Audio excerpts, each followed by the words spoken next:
So, a very warm welcome from Medindia, a platform dedicated to empowering better health through trusted information on wellness and healthcare.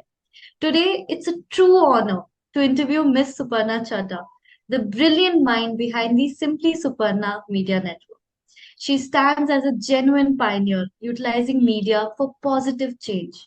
Through her expertise, she's crafted the Sabera platform, a catalyst for both change and empowerment. At the core of her work lies a dedicated focus on comprehending gender nuances. She's the driving force behind initiatives like Women in Days, which strives to enhance menstrual hygiene and shatter the silence surrounding it. With unwavering determination, Ms. Suparna addresses pressing issues such as violence against women through workshops spanning 12 states. The Simply Suparna Media Network garners acclaim from championing leadership, spirituality, and social transformation.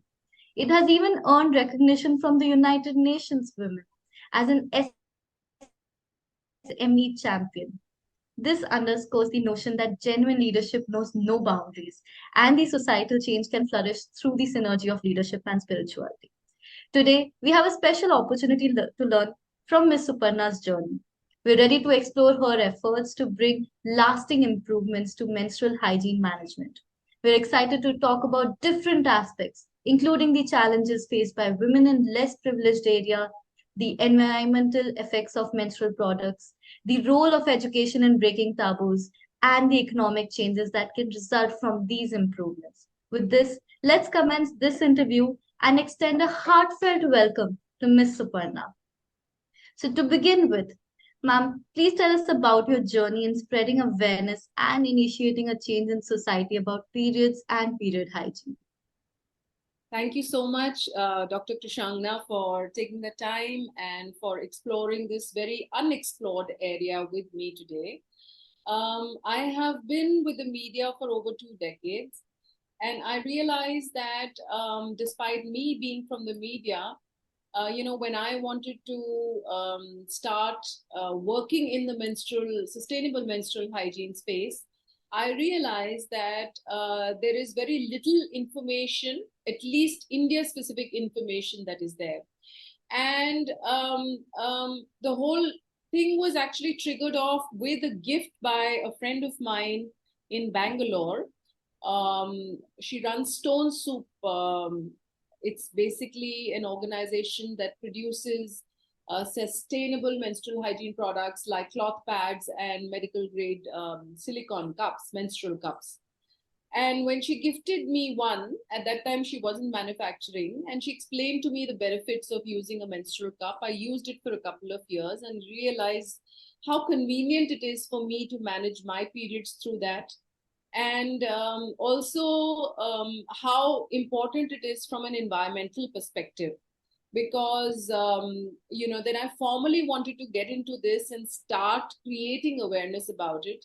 And a biggest kind of a wake-up call to me was that while I wanted to introduce this product to very senior journalists and editorial people from the media industry, some people who actually educate the country through their news channels, and none of them had any clue about what a menstrual cup is.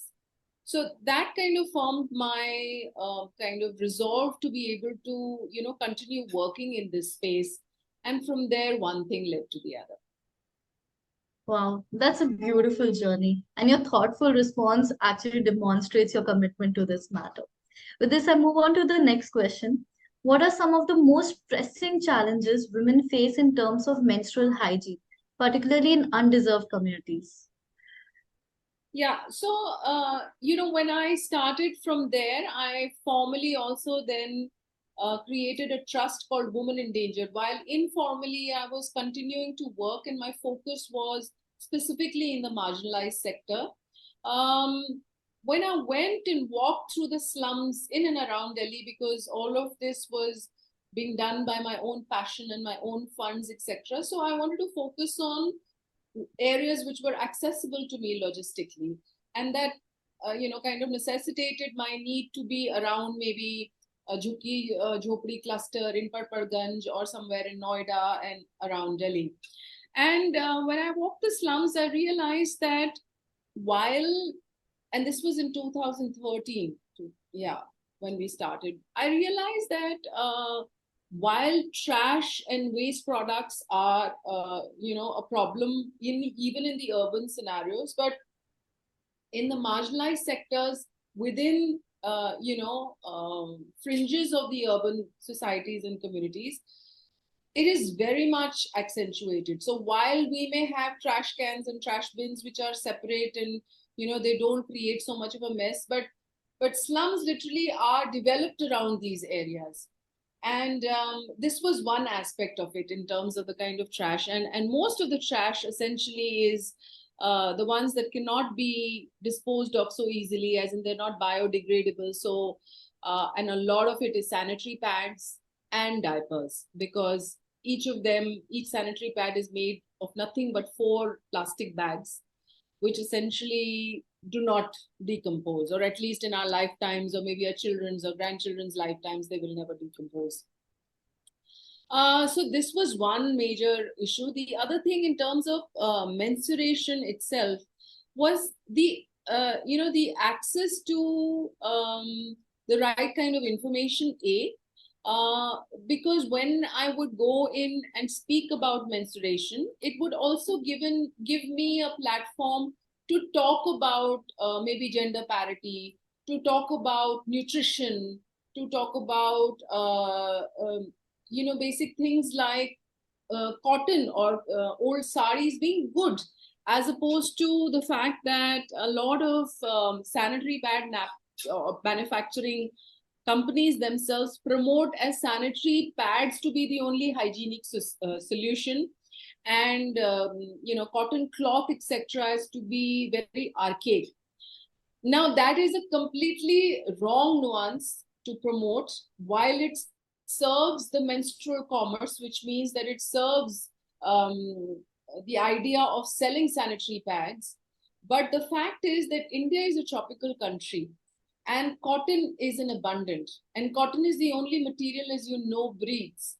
So how can an old cotton sari not be a good solution to managing our periods? I mean, mothers all across have known, when we have a little baby, we actually, in my case also, when I had my daughter, and my mother advised me, the best thing to use as a nappy is an old malmal cloth. A malmal cloth is the softest on the baby's skin, and it breathes well, and you can just keep washing it, drying it, and then using it again, rather than using diapers, etc., which invariably cause a lot of rashes, besides the fact that they're expensive, and obviously environmentally they're not very sound either. And also it helps in making the child potty trained so much more faster. So how is it that an age-old wisdom that has kind of been passed on to us from our grandmothers and our mothers is not relevant when it comes to creating sanitary pads out of cotton, old saris? Because old saris are easily accessible. You don't have to spend a fortune to buy them, and this can simply be used and also thrown, because a cotton sari will definitely disintegrate or decomposed over a period of time, as opposed to a sanitary pad, which is just plastic. The other thing was also it kind of removes rashes, and it obviously environmentally it's very good. It's also for the personal hygiene of the woman is very good, because she's not exposed to any chemicals. She's not exposed to harsh bleaching agents, or maybe even fragrances, or plastics that are essentially what constitute a sanitary pad. The only problem that was the shame associated with a pad, or the whole process of menstruation. So the important aspect is to be able to share with the beneficiary that you have to, if you're using a cotton pad, you need to dry it in the sun, because the sun is the biggest disinfectant. Even if you don't use any disinfectants on your cloths, as long as you can wash them, and you can dry them out in the sun. That's the best disinfectant for you to reuse that same cloth pad. So that shame essentially kind of leads women to, while they'll wash it, but they'll probably store it under their mattresses or somewhere which is not exposed to sunlight. So that breeds fungus, and you can't use that fungus-ridden cloth. That can wreak havoc. Essentially, these two things have been very important to kind of, popularize the idea again that cloth pads are very good. And the only issue is that even if you're using old cotton sarees, the best way, the most economic way, the most hygienic way, even from a perspective of not exposing yourself to harsh chemicals, is an old cotton sari, as long as you can wash it and you can dry it out into the sunlight and then use it. And nowadays there are also cloth pads which are available, which if you dry out on the clothing line, they don't really look like they're sanitary pads. So in a way, some self-help groups of women have also addressed that problem of that shame that gets associated. Plus, it gave me an opportunity to talk about sensitive issues in terms of how menstruation is actually just a natural part of the whole biology and the process. And on the contrary, it was if that wasn't there, the whole world would not be created and would not move forward. So I try to link it culturally. I try to link it from a spiritual perspective, wherein we talk about, or we give instances of how even, divinity is worshipped in the feminine form, and how menstruation is also, worshipped. And there are living examples or cultural nuances of various temples, or even for that matter, festivals which are there to celebrate the onset of menarche in girls and women. So, yeah. Well, ma'am, I definitely agree. We know our moms know the best, but somewhere we need to apply it in our real lives. When they're saying cotton is the best solution, why not just use it? So this brings me to my third question actually. Could you share your insights on the environmental impact? Now, I know you have, but can you elaborate on the environmental impact of traditional menstrual hygiene products and how menstrual cups offer a sustainable alternative? Yeah. Shanga, like I said, that, when I was growing up as well, I was just handed a sanitary pad. There was not much conversation that actually took place in terms of what are periods, or whatever information that we got, maybe from schools, etc., or maybe our peer group, which is half-baked knowledge and all of that. Our biggest challenge is to be able to talk about menstruation freely.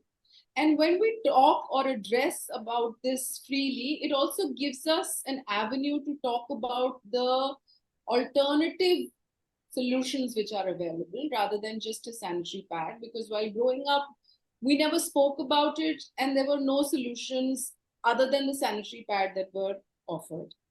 And when we open that dialogue, then we also get to know that, yes, there are other solutions which are available, which are not as harmful to the body or to the environment. And, like I mentioned, whether it's a sanitary pad or even a tampon for that matter, there have been research which have been conducted, and it's shown that, there are instant deaths through which have happened while using a tampon, because the body immediately absorbs the chemical and it becomes overloaded, and there could be death as well. And as far as the environment is concerned, if you look at a sanitary pad, even though it is available at a pharmacy, and all drugs are supposed to have their ingredients mentioned, it is a sanitary pad which has no ingredients mentioned to it. The only mandate by the government was a few decades back that it should be soft and non-lumpy. That was the only mandate given. And today we see, companies promoting the pad for its comfort, and then making it ultra thin. Now, making it ultra thin essentially and giving it absorbent gels does nothing except for the fact that it adds more plastic in it. There is nothing but plastic in it, or chemicals, adhesives, fragrances, bleaching agents. Sanitary pads are known to be made even of waste from tire factories. So you don't really know what it is being made of, essentially, because it is also not mandated by the government. And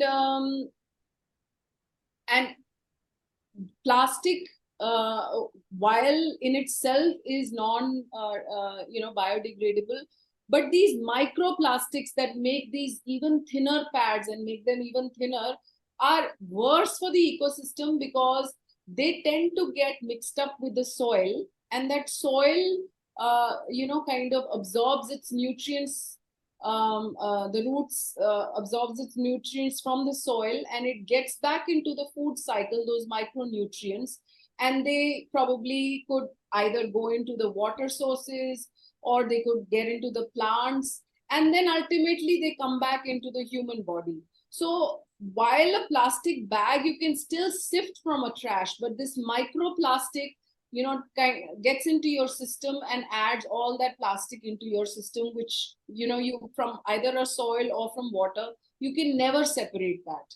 So that's the biggest hazard that the environment is seeing with these microplastics. In fact, a lot of sanitary pads, in the name of being biodegradable, what they're doing is, again, that while maybe 100% there wouldn't be plastic, but at least there would be a component of 10 to 15 to 20%, which is again microplastic, which is even worse than regular plastic.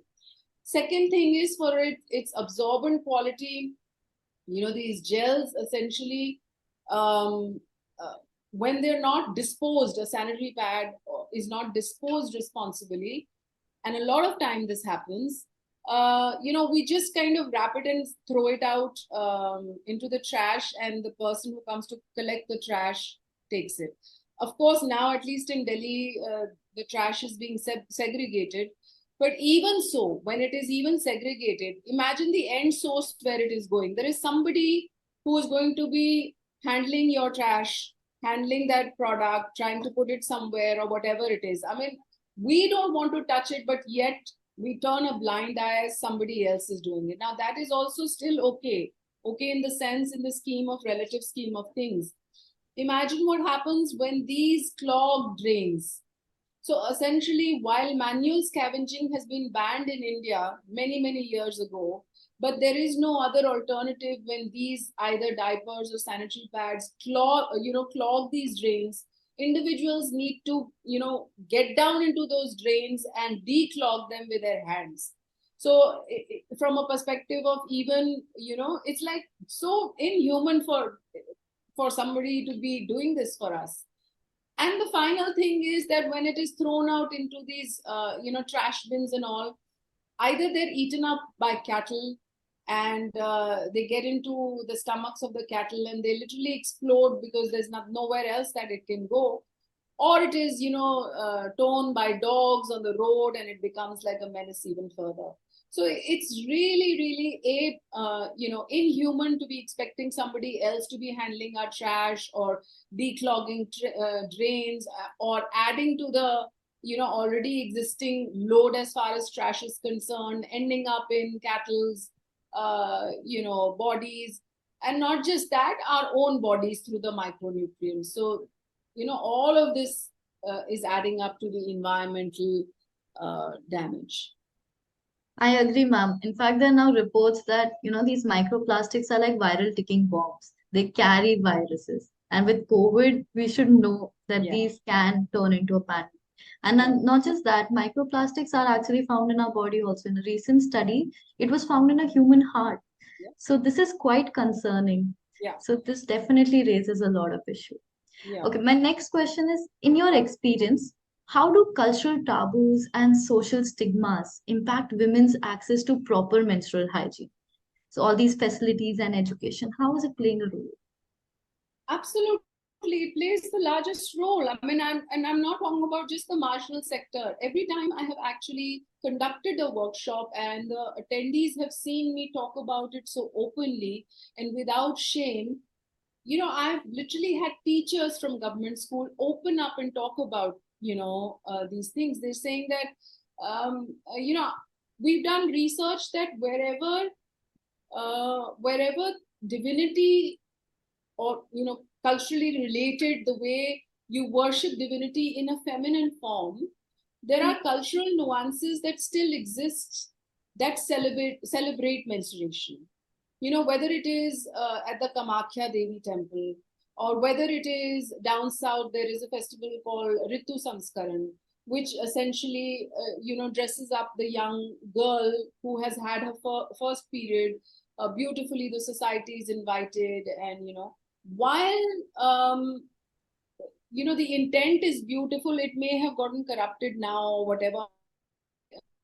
In Odisha, there is a festival called Rajo Prabha, wherein they equate Mother Earth as menstruating. And that's the time when there is no agriculture, which happens. And women are dressed up and, they have their time. And so there was one government school teacher who kind of, after the session, shared her experience with me, saying that while I grew up in Odisha, and while I was dressed up almost like a bride when my first period came, and the whole village was invited, but I've always felt, even while coming to Delhi, I almost felt like, why does something like this happen? And I thought that this is something which should not be spoken about, and maybe my village or the place that I come from, I don't know why they do it, maybe they're backward and all, and not realizing that it is the most important thing. It is actually being forward, it's actually being open to the fact that periods are a very important factor in maintaining life as it is. So how can we say that it is not the right thing? And even if we try to figure out, and I've tried to do some research as far as the cultural nuances and how these got corrupted over the period of time, one realizes that the original intent was correct in terms of, say, for example, the women should not maybe enter the kitchen, as one of the superstitions is there. But if you go to the root of that, it could be in a way to give her rest. For her, the entire responsibility of the household, of raising children, of cooking, of taking care of the household, and maybe even going out to work in the fields or whatever. So at least she'll get those few days wherein she can rest it out. But unfortunately, that kind of got corrupted into the fact that she's untouchable and she should not go into the kitchen, and that will spoil foods. Similar thing in terms of eating the pickle or touching the pickle, that will go bad. It could be that, in a way, when you have an upset stomach, or you're under the weather, you're told to have lighter foods, which are digested quickly. So in a way, it is like, okay, you can avoid a little spicy food or a lot of oil at that time, and that's how maybe, avoiding pickles came into the place. But it's not like, one thing fits all. Whatever anybody is comfortable, they can do that. And similarly, these things, while they may start with the right intention, even in terms of praying for that matter, or going to the temple, because in the olden times, I guess a cultural hub was the temple compound, where people would meet up, and exchange conversations or whatever it is. And we didn't have cinema halls or various other places that we hang out in today. And because there were not many sophisticated ways of managing your periods that were probably there, it could end up in staining your dress, or you may, there could be some kind of accident at the temple where you're meeting socially. And to avoid that embarrassment for the girl, it could be like, you don't need to go to the temple. But that doesn't mean that you can't pray, or you become untouchable, or you're unworthy of offering your prayers or going to the temple. So if you look at the root cause of why something may have started, it is maybe just, going down, it has gotten corrupted and it is not being utilized in the right kind of way. Because there can't be two opposing ideas. And at one place, ancient culture and wisdom actually celebrates menstruation. On the other, and you have temples dedicated to that. And on the other hand, you can't have that the woman can't go into a temple at all when she's. So these are at two loggerants. And if you try to understand what it is, even from Ayurveda perspective, now there is a concept called shoch, and the shoch essentially means that you are well. If you are not well, say suppose you have fever, uh, at that time also, while offering your prayers or doing your regular, you're saying you take rest. You don't necessarily need to be involved in that. If you are, say, suppose you have a broken arm, or if you've had an accident, you cut yourself, you're bleeding. And similarly for women as well, that okay, through menstruation, you may be allowed to rest, or you should rest, but that doesn't make that woman unhealthy or impure. It really is, some women have no pain whatsoever, and some women may have some kind of cramps in their back, and so it's just to accommodate those women. So that is what it is. Yeah. Right, ma'am. Your input definitely adds significant depth to this conversation. Okay, so my next question to you is, um, can you discuss the economic implications of menstrual cup usage compared to disposable products, especially for women from lower income backgrounds? Yeah. So while initial investment in a menstrual cup, and a good menstrual cup, I say a good menstrual cup because a lot of variety is available in the market. And if you do a little bit of research, most of them are imported from China. Now, my challenge as a person who wants to effect this change is in the behavioral mindset. So, I am not associated with a brand or a product that needs to be sold, but the mindset that needs to be changed as far as menstruation and sustainable menstrual products that women use. Now, from that perspective, if I have managed to change or impact a change as far as the menstrual cycle is concerned, as far as your behavioral mindset is concerned, and if I give them or offer them an inferior product, then maybe after a few cycles, the woman will say that this doesn't work for me, it leaks, I'm not comfortable with it, and they'll just give it up. Right. So all that effort of being able to change, and then they go back to it. So that's why I always insist in, whenever I go across to marginalized sectors, I give them the best which is available in the market, and a medical grade silicone, and it is made in India, and also offer them a kind of a support system of women who can help out in case they're having a problem.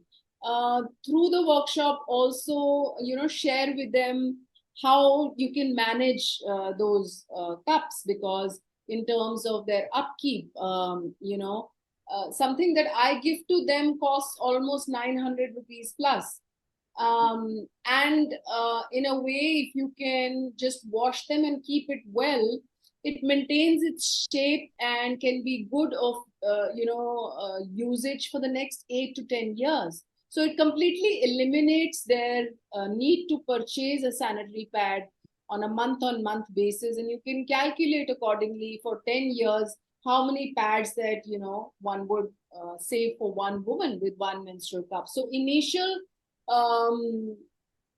investment is high, but the long-term usage, the long-term elimination of buying the product, economically, like you suggested, is completely taken care of. Besides the fact that it is so healthy for the woman's body, not exposing it to any kind of chemicals, and wonderful for the environment as well, and very comfortable, because I've interacted with women, and they have come back and shared, saying that, while traveling, say for example, if I'm traveling on a train and I have to change my pad, now where do I throw my pad, how do I carry my pad, and all of those things. Whereas with a menstrual cup, all you need to do is you need to just probably drain the blood, wash it, and wear it again. Or if you don't have to wear it, you put it into your bag, and that's it. Nobody needs to know. You don't need to throw it anywhere, etc. Right. Ma'am, you mentioned about conducting workshops. And this leads me to my next question, which is what role do you believe education and awareness play in promoting the adoption of menstrual cups and breaking the barriers around their use? Because I never received any kind of education or any kind of awareness talk about menstrual cups because I'm in the health field, I know. But what about other people? Yeah, and you'd be surprised, Kushangna, that even people in the medical health field don't know about it. So it is awareness is extremely important. That's the first step, really. You know, it's up to the individual how they want to manage their periods, but you know, it will only be fair if they know what the solutions are or what the alternatives are. If you're not even aware, then it is just that you know you don't give it that much of thought and you just purchase a sanitary pad and then you go ahead with it. So education is extremely important, also from the perspective of that women are so uncomfortable with their bodies still, in the sense that you know the other day I was coming down and I saw a man. Men still will relieve themselves out in the open, and my daughter was there in the car with me, and I was like, look at this man. He has no qualms of standing in, you know, on the road exposing himself and taking a leak. And a woman, even in the confines of her own bedroom or her bathroom, will be uncomfortable. And I'm talking about my own self. The first time I used a menstrual cup, I was uncomfortable inserting that within my own self. And I had like a very yucky feeling that how can I insert this in my vagina? And, you know, so again, education is extremely important. And for women to be comfortable with their bodies and to know the kind of impact each one of us can have on the environment and on our bodies as well. So basically, you know, in terms of monies, in terms of generating trash, in terms of your own personal hygiene, you know, even things like we've learned to kind of accept and grow up with rashes all the time. You know, you're wearing wet pads, or maybe if you couldn't get a chance to change your pad or you didn't carry one with you, you know, you tend to develop those kind of rashes or fungal infection, and that has become like a part of life with you. So it's extremely important. This is one aspect of it. The other aspect is that because we've never spoken about it and because there are cultural taboos around it, we have tend to make it into a negative thing. And whenever you associate something from a negative perspective, you know, it will naturally also not give you that kind of joy, or you'll be like, oh God, not that time of the month again, and oh God. It is worthy to note that whenever there is a positive association with something, the body also responds accordingly.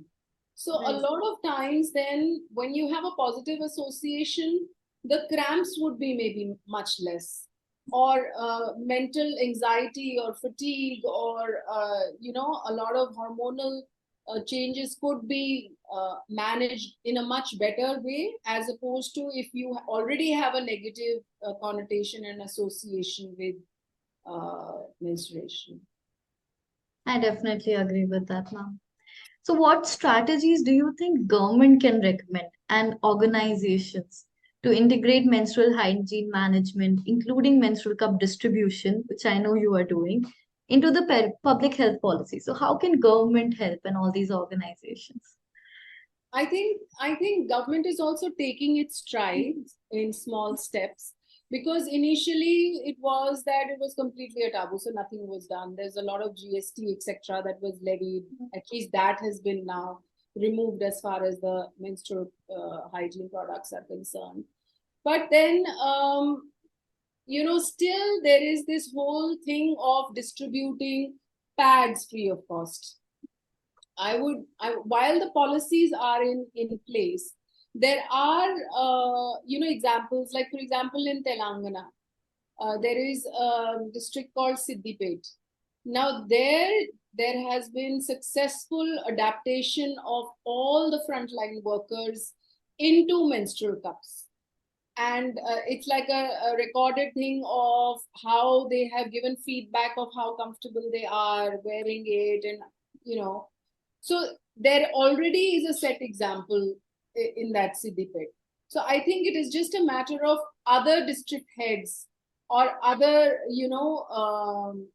individuals in the government who can bring about that change in adopting sustainable menstrual hygiene solutions for women when they come to distribution, instead of sanitary pads, if they can do menstrual cups. I think that would. So it's not like it hasn't happened. It has slowly, but in smaller pockets it has happened. Your input brings a well-rounded approach to this topic. So before we end this conversation, any message that you would like to give out? The simplest of the message is that everybody bleeds. So let's talk, period. It's as simple as that. This is the hashtag that I started out with in 2013, and I continue with that hashtag. Let's talk, period. And in fact, I have a model of, the woman's fertility and the whole reproductive system in a silicone model, a small silicone, but it's life size. And I always have menstrual cups with me. So whether it is my daughter's friends or whoever, the neighbors that I meet and all, it's always, they know, now friends and their daughters, when, the first time when they are exposed to menarche, they would come down and meet up with me and, take a session with me, which they may not be, probably comfortable either with their parents or whatever. So the point is that as long as we have these free flowing conversations, I think that's what's important, beyond and above everything else. Because unless we talk, how will we know? Correct, ma'am. I mean, we keep saying, let's talk periods, let's talk periods. It's a high time to stop periods. Yeah. Yeah. So, in this enlightening interview, we had the privilege of learning valuable insights from Ms. Suparna. On behalf of Medindia, we express a heartfelt gratitude to you, ma'am, for generously sharing your expertise, recounting your transformative journey, and vividly portraying your visionary goals. Thank you so much, ma'am, for joining us today.